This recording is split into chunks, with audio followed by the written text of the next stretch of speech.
ನಾನು ಏನು ಮಾನ್ಯ ನ್ಯಾಯಾಲಯದ ಆದೇಶದ ಮೇರೆಗೆ ನನ್ನ ದೂರರ್ಜನೆ ಆಧರಿಸಿ ಲೋಕಾಯುಕ್ತದಲ್ಲಿ ಪ್ರಕರಣ ದಾಖಲಾಗಿತ್ತು. ಆ ವಿಚಾರ ಸಂಬಂಧದಲ್ಲಿ ಒಂದು ವಿಚಾರಣೆಗೆ ಬರಬೇಕು ಅಂತ ನನಗೆ ನೋಟಿಸನ್ನು ಜಾರಿ ಮಾಡಿದ್ರು. ಆ ಹಿನ್ನೆಲೆಯಲ್ಲಿ ನಾನು ವಿಚಾರಣೆಗೆ ಇಲ್ಲಿ ಬಂದಿರೋದು.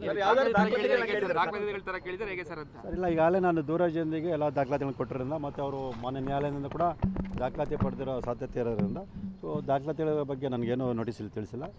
ವಿಚಾರಣೆ ಸಂದರ್ಭದಲ್ಲಿ ಯಾವ್ದಾದ್ರು ದಾಖಲಾತಿಗಳ ಅವಶ್ಯಕತೆ ಅಂತ ಅವರು ತಿಳಿಸಿದ್ರೆ ಸೊ ನನ್ನ ಬಳಿ ಇರತಕ್ಕಂಥ ದಾಖಲಾತಿನ ಅವರಿಗೆ ಕೊಡೋಕ್ಕೆ ನಾನು ಸಿದ್ಧನಾಗಿದ್ದೀನಿ. ಇಲ್ಲ ಸರ್, ಇದರಲ್ಲಿ ಟೆಕ್ನಿಕಲ್ ಎವಿಡೆನ್ಸ್ ಯಾವುದೂ ಬರಲ್ಲ. ಇಲ್ಲಿ ದಾಖಲಾತಿಗಳು ಏನು ದಾಖಲಾತಿಗಳಿದೆ, ದಾಖಲಾತಿಗಳ ಸಾಕ್ಷ್ಯಾಧಾರಗಳು ಇರೋದಿಲ್ಲ. ಸೊ ದಾಖಲಾತಿಗಳ ಸಾಕ್ಷ್ಯಾಧಾರಗಳನ್ನ ಅವ್ರು ಕೇಳಬಹುದು.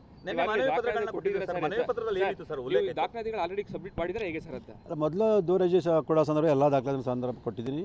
ಸೊ ಹಾಗಾಗಿ ಅವ್ರು ಯಾವುದೋ ದಾಖಲಾತಿಗಳನ್ನು ಈಗ ನೋಟಿಸಲ್ಲಿ ತಿಳಿಸಿಲ್ಲ. ಸೊ ಈ ವಿಚಾರಣೆ ಸಂದರ್ಭ ಏನು ಅವಶ್ಯಕತೆ ಇದೆ ಅಂತಂದರೆ ಅವ್ರು ಕೇಳಬಹುದು, ಆವಾಗ ನಾನು ಕೊಡೋಕ್ಕೆ ಸಿದ್ಧ. ನಾನು ಖಂಡಿತವಾಗ್ಲೂ ಮೈಸೂರು ನಗರಾಭಿವೃದ್ಧಿ ಪ್ರಾಧಿಕಾರ ನಡೆದಿರೋಂಥ ಏನು 50 ಅಂತಂದರೆ ಅಕ್ರಮ ನಿವೇಶನವನ್ನು ಕೊಟ್ಟಿರೋಂಥದ್ದು ಪಡೆದಿರೋಂಥದ್ದು ಏನಿದೆ ಅದೆಲ್ಲದರ ಸಮಗ್ರ ತನಿಖೆ ನಡೆಸಬೇಕು ಅನ್ನೋದೇ ನನ್ನ ಉದ್ದೇಶ. ಅದೇ ರೀತಿಯಲ್ಲಿ ನಾನು ಖಾಸಗಿ ದೂರರ್ಜಿಲಿ ತಿಳಿಸಿದ್ರಿ ಮತ್ತು ಲೋಕಾಯುಕ್ತ ನೀಡಿರ್ತಕ್ಕಂಥ ದೂರರ್ಜಿಲು ಕೂಡ ಅದನ್ನೇ ತಿಳಿಸಿದ್ರಿ. ಇವಾಗ FIR ಆಗಿದೆ ಸರ್, EDಯಲ್ಲೂ 14 ಲಕ್ಷ ವಾಪಸ್ ಕೊಟ್ಟಿದ್ದಾರೆ. ಎಲ್ಲವೂ ಕೂಡ ನೀವು ಆರೋಪಕ್ಕೆ ಜಯ ಸಿಗ್ತಾ ಇದೆ ಹೇಗೆ ಸರ್ ಅಂತ? ಖಂಡಿತವಾಗ್ಲೂ ಇವೆಲ್ಲ ನಮ್ಮ ಹೋರಾಟಕ್ಕೆ ಒಂದು ಜಯ ಸಿಗ್ತಾ ಇರೋಂಥದ್ದು. ಯಾಕೆಂದರೆ ನಾನು ಎಲ್ಲ ಸಾಕ್ಷ್ಯಗಳು ನ್ಯಾಯಮಯ ಇವತ್ತಿನೂ ಕೂಡ ಯಾವುದೇ ಪುರಾವೆ ಸಾಕ್ಷ್ಯಗಳಿಲ್ಲದೆ ಯಾವುದೇ ಸುಳ್ಳು ಆರೋಪಗಳನ್ನು ಮಾಡಲ್ಲ. ಎಲ್ಲ ಸಾಕ್ಷ್ಯಗಳನ್ನು ಇಟ್ಕೊಂಡೇ ಆರೋಪ ಮಾಡಿದ್ರಿಂದ ಇವತ್ತಿನೂ ಕೂಡ ಎಲ್ಲ ಪ್ರಕರಣದಲ್ಲೂ ನಾನು ಹೆಚ್ಚಿನ ಜಯವನ್ನು ಗಳಿಸಿದ್ದೀನಿ. ಸೊ ಅದೇ ರೀತಿಯಲ್ಲೂ ಕೂಡ ಈ ಪ್ರಕರಣ ಕೂಡ ನಾನು ಜಯ ಸಾಧಿಸ್ತೀನಿ ಅನ್ನೋ ನಂಬಿಕೆ ನನಗಿದೆ. ನಾನು ಏನು ಮಾನ್ಯ ನ್ಯಾಯಾಲಯದ ಆದೇಶದ ಮೇರೆಗೆ ನನ್ನ ದೂರರ್ಜನೆ ಆಧರಿಸಿ ಲೋಕಾಯುಕ್ತದಲ್ಲಿ ಪ್ರಕರಣ ದಾಖಲಾಗಿತ್ತು. ಆ ವಿಚಾರ ಸಂಬಂಧದಲ್ಲಿ ಒಂದು ವಿಚಾರಣೆಗೆ ಬರಬೇಕು ಅಂತ ನನಗೆ ನೋಟಿಸನ್ನು ಜಾರಿ ಮಾಡಿದ್ರು. ಆ ಹಿನ್ನೆಲೆಯಲ್ಲಿ ನಾನು ವಿಚಾರಣೆಗೆ ಇಲ್ಲಿ ಬಂದಿರೋದು.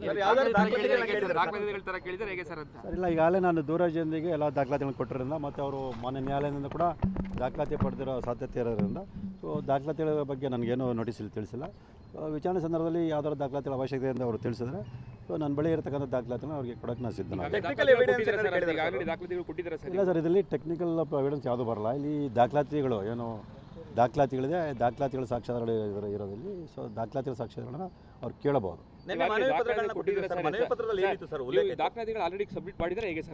ಮೊದಲು ದೂರರ್ಜಿ ಕೂಡ ಸಂದರ್ಭ ಎಲ್ಲ ದಾಖಲಾತಿ ಸಂದರ್ಭ ಕೊಟ್ಟಿದ್ದೀನಿ. ಸೊ ಹಾಗಾಗಿ ಅವ್ರು ಯಾವುದೋ ದಾಖಲಾತಿಗಳನ್ನು ಈಗ ನೋಟಿಸಲ್ಲಿ ತಿಳಿಸಿಲ್ಲ. ಸೊ ಈ ವಿಚಾರಣೆ ಸಂದರ್ಭ ಏನು ಅವಶ್ಯಕತೆ ಇದೆ ಅಂತಂದರೆ ಅವ್ರು ಕೇಳಬಹುದು, ಆವಾಗ ನಾನು ಕೊಡೋಕ್ಕೆ ಸಿದ್ಧ. ನಾನು ಖಂಡಿತವಾಗ್ಲೂ ಮೈಸೂರು ನಗರಾಭಿವೃದ್ಧಿ ಪ್ರಾಧಿಕಾರ ನಡೆದಿರೋಂಥ ಏನು 50 ಅಂತಂದರೆ ಅಕ್ರಮ ನಿವೇಶನವನ್ನು ಕೊಟ್ಟಿರೋಂಥದ್ದು ಪಡೆದಿರೋಂಥದ್ದು ಏನಿದೆ ಅದೆಲ್ಲದರ ಸಮಗ್ರ ತನಿಖೆ ನಡೆಸಬೇಕು ಅನ್ನೋದೇ ನನ್ನ ಉದ್ದೇಶ. ಅದೇ ರೀತಿಯಲ್ಲಿ ನಾನು ಖಾಸಗಿ ದೂರರ್ಜಿಲು ತಿಳಿಸಿದ್ರಿ ಮತ್ತು ಲೋಕಾಯುಕ್ತ ನೀಡಿರ್ತಕ್ಕಂಥ ದೂರರ್ಜಿಲು ಕೂಡ ಅದನ್ನೇ ತಿಳಿಸಿದ್ರಿ. ಇವಾಗ FIR ಆಗಿದೆ ಸರ್, EDಯಲ್ಲೂ 14 ಲಕ್ಷ ವಾಪಸ್ ಕೊಟ್ಟಿದ್ದಾರೆ. ಎಲ್ಲವೂ ಕೂಡ ನೀವು ಆರೋಪಕ್ಕೆ ಜಯ ಸಿಗ್ತಾ ಇದೆ ಹೇಗೆ ಸರ್ ಅಂತ?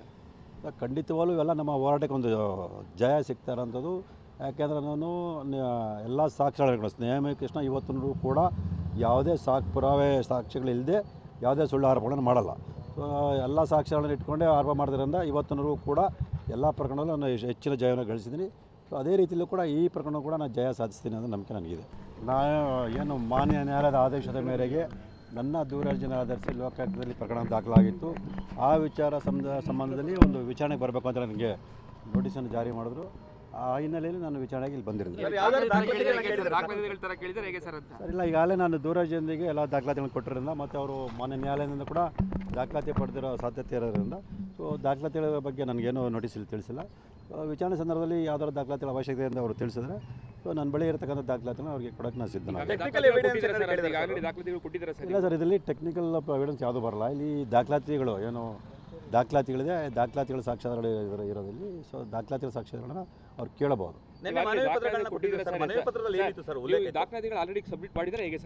ಮೊದಲು ದೂರರ್ಜಿ ಕೂಡ ಸಂದರ್ಭ ಎಲ್ಲ ದಾಖಲಾತಿ ಸಂದರ್ಭ ಕೊಟ್ಟಿದ್ದೀನಿ. ಸೊ ಹಾಗಾಗಿ ಅವ್ರು ಯಾವುದೋ ದಾಖಲಾತಿಗಳನ್ನು ಈಗ ನೋಟಿಸಲ್ಲಿ ತಿಳಿಸಿಲ್ಲ. ಸೊ ಈ ವಿಚಾರಣೆ ಸಂದರ್ಭ ಏನು ಅವಶ್ಯಕತೆ ಇದೆ ಅಂತಂದರೆ ಅವ್ರು ಕೇಳಬಹುದು, ಆವಾಗ ನಾನು ಕೊಡೋಕ್ಕೆ ಸಿದ್ಧ. ನಾನು ಖಂಡಿತವಾಗ್ಲೂ ಮೈಸೂರು ನಗರಾಭಿವೃದ್ಧಿ ಪ್ರಾಧಿಕಾರ ನಡೆದಿರೋಂಥ ಏನು 50 ಅಂತಂದರೆ ಅಕ್ರಮ ನಿವೇಶನವನ್ನು ಕೊಟ್ಟಿರೋಂಥದ್ದು ಪಡೆದಿರೋಂಥದ್ದು ಏನಿದೆ ಅದೆಲ್ಲದರ ಸಮಗ್ರ ತನಿಖೆ ನಡೆಸಬೇಕು ಅನ್ನೋದೇ ನನ್ನ ಉದ್ದೇಶ. ಅದೇ ರೀತಿಯಲ್ಲಿ ನಾನು ಖಾಸಗಿ ದೂರರ್ಜಿಲು ತಿಳಿಸಿದ್ರಿ ಮತ್ತು ಲೋಕಾಯುಕ್ತ ನೀಡಿರ್ತಕ್ಕಂಥ ದೂರರ್ಜಿಲು ಕೂಡ ಅದನ್ನೇ ತಿಳಿಸಿದ್ರಿ. ಇವಾಗ FIR ಆಗಿದೆ ಸರ್, EDಯಲ್ಲೂ 14 ಲಕ್ಷ ವಾಪಸ್ ಕೊಟ್ಟಿದ್ದಾರೆ. ಎಲ್ಲವೂ ಕೂಡ ನೀವು ಆರೋಪಕ್ಕೆ ಜಯ ಸಿಗ್ತಾ ಇದೆ ಹೇಗೆ ಸರ್ ಅಂತ? ಖಂಡಿತವಾಗ್ಲೂ ಇವೆಲ್ಲ ನಮ್ಮ ಹೋರಾಟಕ್ಕೆ ಒಂದು ಜಯ ಸಿಗ್ತಾ ಇರೋಂಥದ್ದು.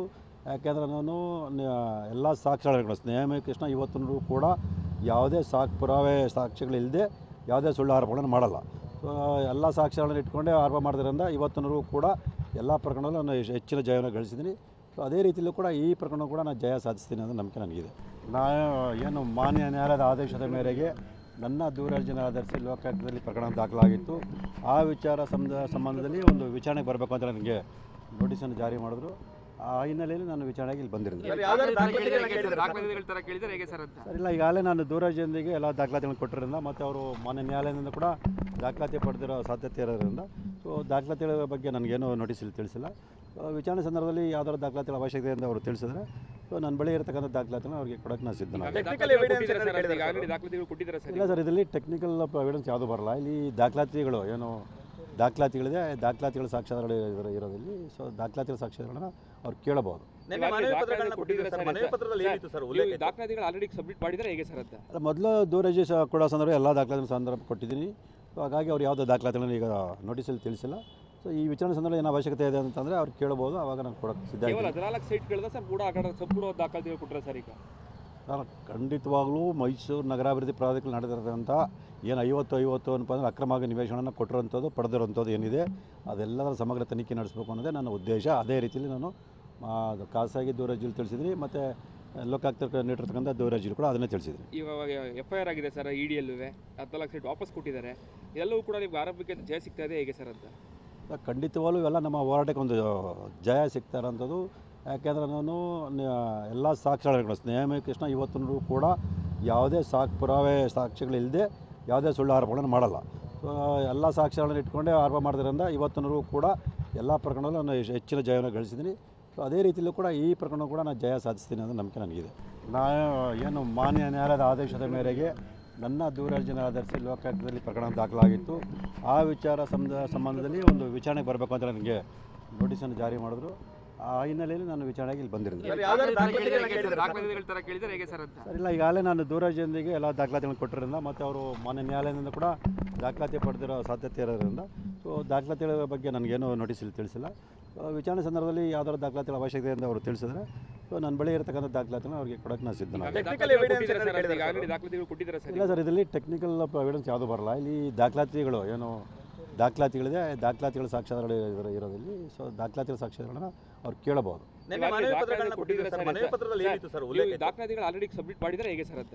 ಮೊದಲು ದೂರಜಿ ಕೊಡೋ ಸಂದರ್ಭ ಎಲ್ಲ ದಾಖಲಾತಿ ಸಂದರ್ಭ ಕೊಟ್ಟಿದ್ದೀನಿ. ಸೊ ಹಾಗಾಗಿ ಅವ್ರು ಯಾವುದೋ ದಾಖಲಾತಿಗಳನ್ನು ಈಗ ನೋಟಿಸಲ್ಲಿ ತಿಳಿಸಿಲ್ಲ. ಸೊ ಈ ವಿಚಾರಣೆ ಸಂದರ್ಭ ಏನು ಅವಶ್ಯಕತೆ ಇದೆ ಅಂತಂದರೆ ಅವ್ರು ಕೇಳಬಹುದು, ಆವಾಗ ನಾನು ಕೊಡೋಕ್ಕೆ ಸಿದ್ಧ. ಕೇವಲ 14 ಸೈಟ್ಗಳಿಂದ ಸರ್ ಕೂಡ ಸಂಪೂರ್ಣ ದಾಖಲಾತಿಗಳು ಕೊಟ್ಟರೆ ಸರ್ ಈಗ? ನಾನು ಖಂಡಿತವಾಗ್ಲೂ ಮೈಸೂರು ನಗರಾಭಿವೃದ್ಧಿ ಪ್ರಾಧಿಕಾರ ನಡೆದಿರೋಂಥ ಏನು 50 ಅಂತಂದರೆ ಅಕ್ರಮ ನಿವೇಶನವನ್ನು ಕೊಟ್ಟಿರೋಂಥದ್ದು ಪಡೆದಿರೋಂಥದ್ದು ಏನಿದೆ ಅದೆಲ್ಲದರ ಸಮಗ್ರ ತನಿಖೆ ನಡೆಸಬೇಕು ಅನ್ನೋದೇ ನನ್ನ ಉದ್ದೇಶ. ಅದೇ ರೀತಿಯಲ್ಲಿ ನಾನು ಖಾಸಗಿ ದೂರರ್ಜಿಲು ತಿಳಿಸಿದ್ದೀನಿ ಮತ್ತು ಲೋಕಾಯುಕ್ತ ನೀಡಿರ್ತಕ್ಕಂಥ ದೂರರ್ಜಿಲು ಕೂಡ ಅದನ್ನೇ ತಿಳಿಸಿದ್ದೀನಿ. ಇವಾಗ FIR ಆಗಿದೆ ಸರ್ EDಯಲ್ಲೂ 14 ಸೈಟ್ ವಾಪಸ್ ಕೊಟ್ಟಿದ್ದಾರೆ. ಎಲ್ಲವೂ ಕೂಡ ನಿಮ್ಗೆ ಆರೋಪಕ್ಕೆ ಜಯ ಸಿಗ್ತಾ ಇದೆ ಹೇಗೆ ಸರ್ ಅಂತ? ಖಂಡಿತವಾಗ್ಲೂ ಇವೆಲ್ಲ ನಮ್ಮ ಹೋರಾಟಕ್ಕೆ ಒಂದು ಜಯ ಸಿಗ್ತಾ ಇರೋಂಥದ್ದು. ಯಾಕೆಂದರೆ ನಾನು ಎಲ್ಲ ಸಾಕ್ಷ್ಯಗಳನ್ನು ಸ್ನೇಹ ಕೃಷ್ಣ ಇವತ್ತಿನವರೆಗೂ ಕೂಡ ಯಾವುದೇ ಪುರಾವೆ ಸಾಕ್ಷ್ಯಗಳಿಲ್ಲದೆ ಯಾವುದೇ ಸುಳ್ಳು ಆರೋಪಗಳನ್ನು ಮಾಡಲ್ಲ. ಸೊ ಎಲ್ಲ ಸಾಕ್ಷ್ಯಗಳನ್ನು ಇಟ್ಕೊಂಡೇ ಆರೋಪ ಮಾಡಿದ್ರಿಂದ ಇವತ್ತಿನವರೆಗೂ ಕೂಡ ಎಲ್ಲ ಪ್ರಕರಣದಲ್ಲೂ ನಾನು ಹೆಚ್ಚಿನ ಜಯವನ್ನು ಗಳಿಸಿದ್ದೀನಿ. ಸೊ ಅದೇ ರೀತಿಯಲ್ಲೂ ಕೂಡ ಈ ಪ್ರಕರಣ ಕೂಡ ನಾನು ಜಯ ಸಾಧಿಸ್ತೀನಿ ಅನ್ನೋ ನಂಬಿಕೆ ನನಗಿದೆ.